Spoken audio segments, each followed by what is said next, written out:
It's Tri-City Sports Now.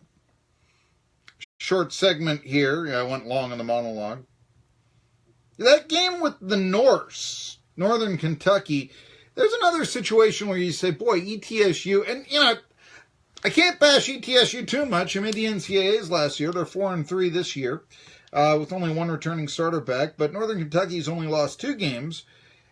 This is a huge game for ETSU, in my opinion.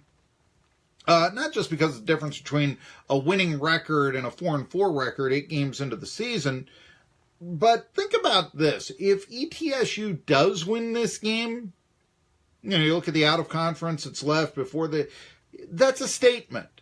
They would have, it's a 81-63 loss to the Northern Kentucky Norse.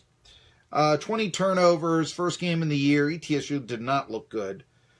But if, don't give me a home court advantage. If ETSU can turn this around, if Bo Hodges has really become that 6th player that he can be, and that's the difference, and the turnovers are cut in half, and ETSU, let's say, X out a victory, and yes, it will need to be a victory, not just a close loss or something that would show improvement, but at the same time, eventually you got to score more points than the other team, especially when it's a strong team like Northern Kentucky.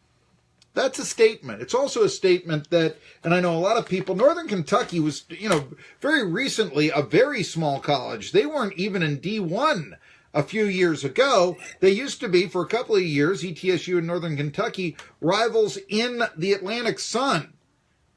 What would it mean if Northern Kentucky were to sweep ETSU this year?